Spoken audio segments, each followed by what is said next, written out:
Welcome to Timeless Homes, where we talk about everything about where we dwell, our homes. We talk about design, construction, theory, and culture. And today, what we're going to talk about is interior design. Some very practical aspects of interior design, kind of the nuts and bolts of it. And I'm here with an interior designer, Heather Wolthuis, and we're working on a project together right now. And we're going to bring all of you into our design process and what it's like to work as part of a team and why you would want to hire the right team from the get-go. For sure. Because I want to frame this discussion in this context. Because recently I've had a lot of people come to me who have either hired the wrong designer for what they're trying to do, Yeah. or they've designed it themselves and said, here's my house drawn out, then they give it to an engineer or a drafter. Yeah. And here you go, make my house. And then they get the elevations back in the house, they're like, Yikes. what? That doesn't look anything like what I thought or hoped it would look like. Yeah, for sure. What went wrong? What went wrong? And so, Heather, that's what we want to talk about. First, let's just get to know you a little bit Yeah. in terms of how did you get into interior design and when did you have that first inspiration, like, I want to do that? Yeah. My dad is a general contractor. He's been in the trades since he was a boy. His dad was also in the trades. So I grew up with it. My memories of a child are playing on construction sites, like, don't tell my dad, don't call anyone, razor knives, and I would like carve out No, sheetrock mud. This is confession Safe 101. Safe space. space. You just lay it all on the line. Remember that nail gun, Dad? Yeah, many stitches, many cuts, so dirty, ripped clothes. Like I was very much a tomboy on construction sites, and there was a lot we didn't tell my mom. And yeah, so I grew up around it, and those were the discussions we were having around the dinner table, and those were the places I was going to as a kid, were the homes where my dad was working or the places he was building. And so it was always definitely a part of my life, for sure. My mom naturally is just very talented in that way. So our home, she was always kind of curating. She would do wedding receptions. She would plan parties. So I felt like it was very much so a part of my life, kind of like I've said, and I just didn't think that it was unusual. And I don't think most people kind of had that experience. And I actually went a different career path, and I feel like life just kind of told me, no, Heather, this is what you're supposed to be doing. So after spending 12 years in a different career path, I just kind of gave it all up, went back to school, and just knew it was what I needed to do. It was what I thought about all the time. Yeah. It was a hobby. We like to travel because we like to go look at architecture. Yeah. And me and my husband would even have discussions like at the dinner table about, did you see that cool house? Or, oh, hey, did you see that going up down the street? Oh, it looks so bad, or oh, it looks so good. And I don't know, I was surprised I didn't find it sooner because it was such a part of my life. And it was a hobby long before it was a career. Same here. I didn't. Yeah. It wasn't until I was 30 when I went back to school and got my master's of architecture. Yeah. It was a very circuitous route. It was very necessary for my own personal learning and edification, but sometimes you just go through a circuitous route to get to where you need to go. And what you reminded me of was the thought that, what do you think about when you don't have to think about anything? Design. So when you think about design, what do you think about? Are you thinking about colors, furniture placements, all that type of stuff? Or are you thinking like big architectural thoughts? I find myself personally, and not every designer is like this, stronger probably on the architectural side. Furnishings are very fun. I don't think that's what I dwell with as much, but colors. I find myself being drawn to shapes, lines, naturally occurring colors outside, or odd color combinations. I think fashion has probably a strong influence on my design too, where you're like, oh my gosh, you had neon pants and a brown shirt, and it shouldn't work, but it's oddly like working in this outfit. So things like that, where I love tradition and things that always look beautiful, and then finding the obscure things that you're like, I would never put that together. That is so obscure, but it like works. How can I incorporate that into an interior? Or wow, that's a really cool texture in nature. How would you recreate that in an interior? And just every day when I wake up, like, this is so frustrating that my bathroom is set up like this, or that my house flows like this, and that's how could I make it better? Uh-huh. Or why do we keep designing the same house with the same problem over and over and over? Like, always ask questions. How can I change it? How can I make it different? Yeah. This is really important because it goes back to those questions about and when someone sits there and says, I can design a house myself. I've watched HGTV for 10 years. Those are curse words. You're not allowed to say. Sorry, HGTV. I know. It's true. You're just entertainment. You're not educational, and you It's actually true. don't help anyone, and It you is so create true, though. fads that we all shouldn't be following simultaneously. But it's interesting because you're asking questions all the time. Why? The why. Yeah, Why doesn't this constant work? student. Yeah, constant student. And so when people are designing a house by themselves, what are the biggest, most frequent pitfalls that you would see? I think complacency, in the sense that they don't stop and think about how they live. Everyone wakes up in a day and they have a routine and they have the things that they do over and over, and they just don't think about it. And so when they go to design a house, they're like, well, I've seen this a lot, or I think it looks really pretty, but they rarely ask themselves, well, does it actually fit in the way that I live? Okay, let me So, press you on that. yeah. So in terms of like, does it fit in how I live, or does it fit in how I want to live? Yeah. Right, and so how do you help someone become self-aware enough to begin evaluating their life in that context? I think this kind of circles back to what you had mentioned too earlier about finding the right team. I can't get into a client's head or into your own unless you're comfortable with that person. And so I view myself as someone who is, yes, a designer, but really we're kind of like therapists. Like, you kind of have to sit down with people and be like, okay, so like, what's your morning routine? Do you get up and go to the bathroom first? And some people are going, oh, I'm not talking to you about this. Yeah. You know, and so I feel like I've spent a lot of time not just asking questions, but figuring out how to ask the right ones to achieve an end that I'm trying to get from my clients. It's not just enough to know that you wake up at 7 and then you leave for work. I want to know literally what you're doing. I wake up, I go to the bathroom first. I wake up, I take my pills first. I wake up, I eat breakfast first. Like, that's the first thing and so this is me being an investigator, like almost a criminal investigator. And this circles back like what I said. It's so important to surround yourself by the professionals who you feel super comfortable with, because you have to let them in if they're going to be professionals and design the house for you. Because what works for you won't work for me and won't work for my neighbor. It all has to be different. Right. And so let's keep going down this train of thought, because I think this is really interesting.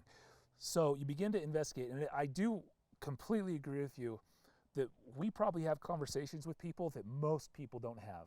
Meaning we get into the very intimate parts of their lives. Yeah. Sorry about that. But we need to know about how you sleep, what your closets are like, what your bathrooms look like. And I've gone into plenty of homes where the very first thing anyone will say is, I'm sorry for the mess. That's okay. We've been through, our houses are also a mess, except maybe yours wasn't when you were growing up. Was your mom pretty immaculate? She was so clean. But she had 5 kids who made it a mess? Made it a mess, but also she could like clean it. Clean. Yeah, I did a lot of chores, but I was really messy, so I deserved it, so it's fine. So you go into this investigative process, and you're starting to look at, okay, now what do you do and how do you live? Because I agree with you, it's not just about, I don't want to know just the function of the house. It's a kitchen with a stove, I cook here, there's your function. No, I want to know how you interface or interact with the people that you're cooking with, or if you're cooking with people. Yeah. And how many people, and where do we want to be sitting in relation to where we cook, and what's the proximity of all those things. And so the idea that form follows function is honestly one of, I think, the great travesties that we've accepted as truth, which it actually is not truth. Yeah. Form should follow purpose or beauty, something like that. Yeah. And that's really hard to translate into a physical reality. How do you do that when you take what do you do in the morning and you begin to extrapolate purpose from someone's life and turn that into a room or how things flow? What's that process like in your head? I feel like examples are always a really good way for me to translate what comes in my head and come out. I think the evolution of the laundry room in the last 5 years is like a really cool one. Okay, like what? How has it evolved in the last 5 years? I don't Yes. know if I've paid attention close enough to know how it's evolved. I've got a few of these, but the laundry room is kind of not my nemesis right now because everyone's different. But the laundry rooms I feel like have been long abandoned, and women and men, but like I feel women spend so much time in the laundry and in the kitchen. So traditionally what you'd see is you'd see the laundry room on the entire opposite side of your bedrooms. And the goal was always to have a giant laundry room with lots and lots of space. And so I was just sitting there one day as I'm literally lugging my laundry from one end of my house to the other going, why am I doing this? How nice would it be to have laundry in my room or close to my room, and yet it's off by my kitchen. It seemed like an odd space. And so this is a conversation that I have now with people about laundry rooms. Like, do you like, and there are some people who like to go almost to I call them destination laundry rooms. Like they like to truck across the house and be like, I lock myself in my laundry room. I do my laundry. I fold it in the laundry room. And the craft, and it has a TV, and it's got yes. a chair, and the dog wash, presents. and the presents, and those become just secondary craft rooms / laundry rooms. They're huge, and they're awesome. But I call them destination laundry rooms. I like it. And some people love those, and that becomes a question of, I'm digging with my client, like show me how you live. And I either design a destination laundry room, or you see, this is kind of the evolution, I think, and I don't know if you're designing a lot of these now, everyone kind of has different experiences, but where you've got a smaller stackable in the master closet, or you're squeezing a laundry room kind of in between bedrooms now, or you have 3 really small ones that are almost closeted laundries, one on the main, one upstairs, one by the garage in case I wanted to throw my snow clothes or muddy clothes or kids' dirty clothes because kids roll in mud and so that has become something that comes from asking your clients, asking, why do we design laundry rooms the same way that we have forever? Why are they on the opposite end of the house? Do I need to change it for my client, or do I just need to leave it the same, and what can I add to it or take away to make it better? I don't know if that was a really long-winded response, but laundry rooms I feel like is a good example of that. So so how do you set client expectations in a practical way for someone in terms of helping them digest their list of all the stuff that makes their perfect house and just distill it into the absolute necessities versus this would be nice? Having a client come in, obviously, I do push them to have a list of their wants, the things that maybe currently bug them or that frustrate them with how they are currently living. I do the same thing. Yeah, and so you've got lots of list goings, and this comes down to just being able to really communicate well with your clients, and having that good bond like with your team, because you'll start to notice things that don't really bother your client. You'll maybe touch on a topic, and then they kind of let it go. And then as you're designing, or as you're picking materials, or as you're doing a layout or cabinet design, and they keep coming back, but I really wanted this. It's almost like they keep circling back until it can be resolved. And then you can start to say, oh, okay, this is more important maybe than you thought, or oh, actually it's less important because you've kind of stopped talking about it, and you kind of work through that process with the client. But you've got to start with those lists and those items that are important to them from the get-go, so that you know try to know what's in their mind, and you can go, okay, they keep coming back to this. They're circling back. How do we make this work? What can I take away, or what can we change so that they can have what's bothering them? That's kind of the biggest thing that I've noticed with clients. If they really want it, they're not going to let it go. So I try and give it to them. Pinterest. Yes. How has that helped, and how has it hurt? Oh, pictures the invention of Pinterest. Yes. It's a mixed bag. Honestly, it's great because a picture is worth 1,000 words. But I do spend a lot of time with my clients, instead of just saying, oh, this picture is really pretty, diving into, well, what's pretty? Or what do you like about it? Or I see that this same shape or these same architectural lines are coming up in 10, 15, 20 of your pictures. So it's nice because you can find a trend in your client's mind without them physically telling you that, or colors or textures.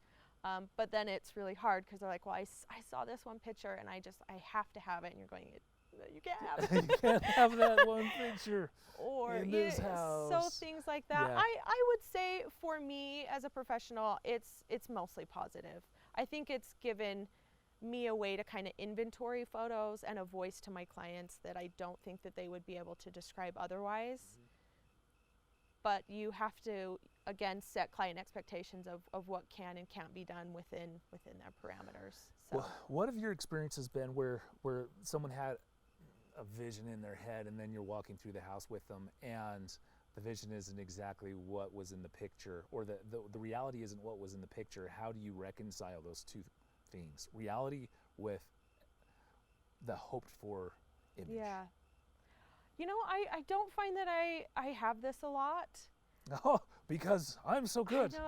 I know. I never run into this problem. I mean, you do sometimes, and maybe this is conversations that we have up front, that these are just inspiration pictures. And I think I do reiterate that with my clients a lot. This is just inspiration. These are just mood boards. How do you want it to feel, not how do you want it to look? And I try and invoke feeling with my clients a lot. Say, don't look at individual pieces like, oh, I like this jar in this picture. Just when you look at that, what colors are popping out, or how does it make you feel? And so when we're kind of walking a site, and you spend a lot of time in design, you spend 8 months to 12 months in the selections that are actual physical pieces of what's going to go into their home. So I find you spend just a blip on the inspiration, and then you're living in actual selections, and so people's minds change a little bit more. I don't know if that answers your question. No, how you're wanting, but what do you find are the most difficult selections for people to make? Oh wow, all of them. Too broad of a question. Is there one that's more that people are more wishy-washy than others? Is it like colors, or is it countertops? Is it cabinetry, style of cabinetry, color of cabinetry, appliances, windows? Exterior finishes, and I would say windows are probably included in that. Exterior finishes are really, really hard, because even more so than I feel like on the inside of the home, people really do not change the exterior of their houses. Right. And so you get that very, very strong apprehension of, oh my gosh, if I do black windows, is it still going to be okay? Yeah. It's almost this debilitating area for clients to pick exterior finishes and windows. And then I would say probably flooring materials. Oh, really? Flooring? It's kind of the same concept. It's, if I want to redo one bathroom, it can be small, but my flooring goes throughout the whole, and so you kind of, I feel like people mull over that one a lot. I have very strong opinions about what I think should be flooring. Sure. I mean, if it's a wood floor, it's a wood floor. We're not doing engineer, and there are restrictions, so you can't do full blanket statements like that. But if you're gonna commit, if you're gonna give your house a story, you've got to be true to that story. You can't say, I'm gonna build this colonial home and then do LVP in it. It doesn't speak to the story of the house. And so that's kind of my thing. I tell my clients, I'm like, if you're going to pick a story, you've got to commit, and you've got to go for it. So, but hardwood floors always. That's because we ran out of time and we're too cheap to do wood. Shame on I know, shame on me. Shame on you. It was an experiment. No. All of it was an experiment. No, anyway, what you just said was hilarious, and so you caught me in my own. He's going, uh-oh. Lack of authenticity right there. I've got really great samples for you. I'll bring them by. We can pick a That's great. So, but I mean, and we're kind of the exception. It's like, I probably would switch out my floor in 5 years just because I want something new and I need that. But just trying to keep people true to the story of their home when they get scared of things that feel so permanent in the moment when they're building. How do you help a client understand the story of the house or the narrative that they're trying to embed in the overall character? I feel like I'm probably a very philosophical designer. Some people might get frustrated when they're working with me because I go off on these stories. But when I'm picking materials, sometimes I'll ask, like, what was the story behind this material, or why do we have a floor change here? Was it because So I have these discussions with my client where we together are literally making up stories, what happened to the home. And it's been interesting because there's been a couple times where I've thought something different should go into the home, and the client comes up with a story, and I'm like, oh, that's good. That's the story that you want your home to tell, and that needs a different finished material to resonate with that story. And so you make a switch. And that, I think, is a conversation that I try and incorporate in each moment, so that each piece of the home, as small as a faucet or a piece of tile, was chosen on purpose. I didn't just pick something because I thought it was pretty or it was cute. You know, I did it because it needed to be in the home and it was supposed to be there. So, in fact, I don't like describing home materials as, oh, well, it's cute, so let's put it in there, because that should never be a reason you should do a finished material. I hope that you think it's beautiful, but I don't want it to be the only reason you're putting it in your home. So. Do you feel like you're listening to me? I feel like I'm listening to me. She does all the same stuff I do, asks all the same questions, all the same everything. Good. It's so funny. It's nice to meet a male version of that, because my husband's really sick of listening to all of this. Yeah. So we just need to get together on the weekends and give our spouses a break, and we can play philosophy on the weekends. Philosophy.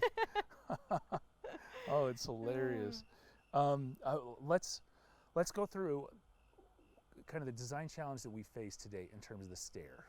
So we have a bonus space. So what we're talking about is like an attic space. And so you have a main floor, and then in the roof area you can have living space, or it's just an attic. Yeah. And in this particular condition that we're dealing with right now, it's an attic, and we have these cute little dormers, and they're cute dormers, even though we just dormers can be cute. Dormers can I'll be give cute. it to dormers. Well, they have to be proportioned right in order to be cute. Yes.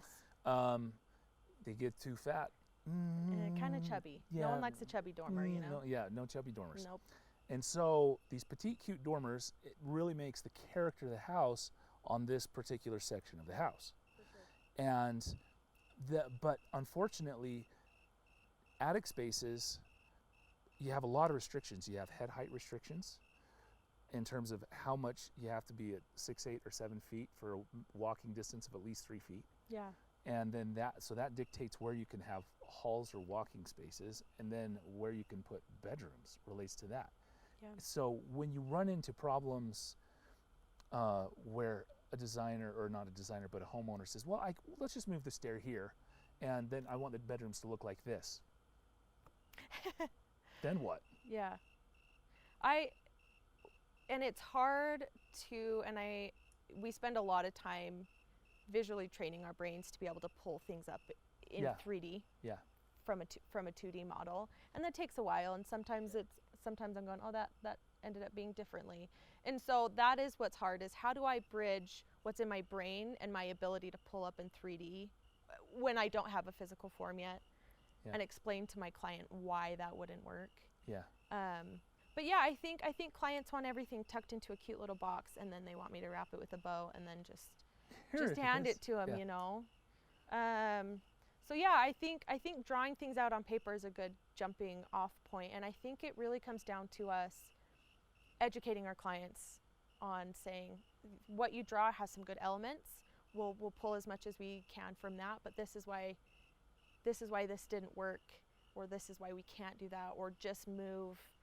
Because everything, you think of a house as like little Legos, but they all have strings attached. So if I take a Lego off and I move it over here, I have to pull something else off and shift it and move it. I can't just move things around without there being an effect somewhere else. And then those comes into discussions of, okay, well, if I move this here, are you okay with not having dormers anymore? Yeah. Or are you okay with like the discussion we had today with our client is, do we raise the roof? Do we change the dormer style? And like she said in the discussion, we literally circle back to where we started, and that's okay, because now she's okay. Yeah. We had that whole journey, and she's like, okay, well, I realized that this really was my priority. Right. That being able to have dialogue with other professionals is important too, because sometimes you stare a Yeah. 2D plan, or Yeah. sometimes you're walking your 3D model in your head for like days and days, Yeah. and you're like, I think I need a break, you know. But yeah, I mean, it's hard, but it's fun. Like it becomes a challenge kind of when they send things in. And some spaces are just meant to be quirky. Those truss space rooms just have they're just quirky. There's no other way to describe it. They're just yeah. quirky, and they're fun, and they're quirky. But that's what makes them, they're fun. They're fun, and you don't want to rob someone of that just because they think a room is supposed to be a square box. Yeah. Because it might become the funnest space in their house that they walk all the time and they didn't know they were going to love it. Yeah. I honestly think that's a perfect place to end. That little gem, I love that. Legos that have strings attached, because everything is connected to something else. And if you can really get that in your head as a client who's hiring professionals and trying to sketch something out on your own to bring to someone that they can then help you finish off, that is really one of the primary things to understand, that every single move you make with those Legos will affect everything else in some way. And that's why when someone says, hey, I've got this plan set that I bought online, I want to just remodel it and just change this wall, it's like, that's an entirely new plan set. Yeah, it's like, well, how come it cost so much to just move a wall? Because it's a whole new house. You move one really exterior does. wall, it's an entirely new house, because you've just taken one of the primary Legos that has the most strings attached to it and moved it, which affects everything, every elevation, every section, every plan of that house. And so I love that analogy. This has been a fabulous discussion. I've certainly enjoyed it. I hope you guys got a lot out of it. So Heather, where can people find you? Yes, so I have an Instagram account, HW Interior Design. I should probably post more on it. But it does have my personal information on there. There's my phone number and email if people want to reach out, have questions, or things like that. So, but yeah, cool. Instagram. Thanks for being here. Yeah, for sure. And this is Clayton Vance with Clayton Vance Architecture. And you can find us on Facebook and Instagram and all the same old. So we'll see you next time. Thanks, guys.